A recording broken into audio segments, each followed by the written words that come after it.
سلامونه درنو هیوادوالو، په دې هیله چې روغ او جوړ اوسئ. مننه چې له موږ سره یاستئ. نن نو له موږ سره یو کاکا دی چې د بزنس ډاکټر او د سیام بزنس ادارې ته راغلی او دلته یې د سوداګرۍ د پیل لپاره یو مشوره ترلاسه کړه. د ده غوښتنه دا وه چې زه هېڅ امکانات نه لرم او څنګه کولی شم چې یو کاروبار پیل کړم. دا چې دا کاکا څنګه تر دې ځایه راغی، څنګه یې مشوره ترلاسه کړه، آیا له دغه مشورې څخه راضي دی که نه دی، دا به خپله له دې څخه واورو. زما نوم مسلم ده او ولسوالي میازره ده، ولایت لوګر ده. فلحال په کابل کې اوس استوګنه لرم. تصادفاً د پسرلي صاحب مرکه وه په شمشاد کې زون کې خیر. نو پسرلي صاحب چې کوم مرکه وکړه نو موږ هغه مرکې نه ډېر څه زده کړه او ډېر راګېخیار کړه او یو جرأت یې راته راکړه. پسرلي صاحب هغه خبرې وکړه چې کوم د هېوادوال او زموږ په زړه کې یو کاروباري سړي چې وغواړي چې یو کاروبار وکړي، یو کاروبار ځان ته جوړ کړي، هغه خبرې ده وکړې او یو غټ اثر یې په موږ وکړ.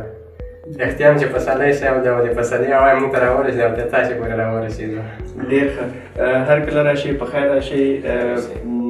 پسرلي صاحب سره مو ولیده؟ پسرلي صاحب سره مو ولیده او هغه سره ډېره ناسته مو وکړه، ډېر وخت یې موږ ته راکړ او هغه موږ ته ډېره ښایسته مشورې راکړې.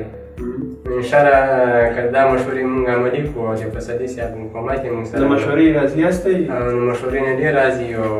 انشاءالله آینده کې به هېوادوال هم د مشورې تعقیب کړي او فایده به ډېر خلک وګوري. څه درته نه زده کړه؟ څه یې درک کړه درته؟ ده ما ته ډېر څه راکړه ده. په دې چې دومره څه یې راکړه چې ما نه واورېدلي او بل ځای کلونه مې واورېدل. د کاروبار د پیل لپاره څه ذهنیت در سره پیدا شو؟ کولی شئ چې خپل کاروبار پیل کړئ اوس؟ بلکل.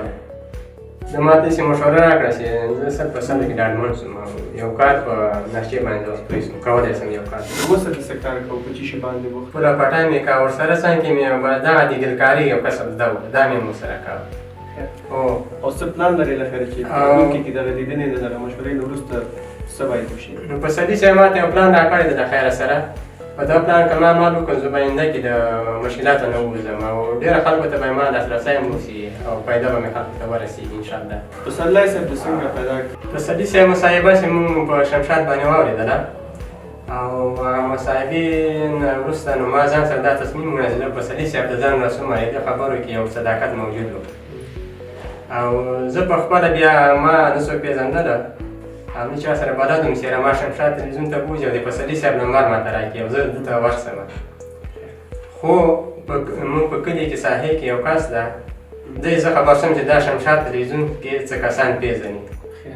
زه ورغلم د هغه کور ته، د هغه ډېرې ته ورغلم. ما هغه ته ورته ویل چې ما سره دا همکاري ته وکړې چې شمشاد تلویزیون ته ما ورسوه. هغه د کور ابا دی، زه یې شمشاد تلویزیون ته راوستلم او هغه د شمشاد تلویزیون چې کوم ادارې ده او بس هغه سره زه کېنولم. بیا هغه ته ما دا خپل بیان وکړه چې دغه مرکه ما اورېدلې ده او زه غواړم چې پسرلي صاحب سره وغږېږم او که ته کولی شې ما ته نمبر راکړې.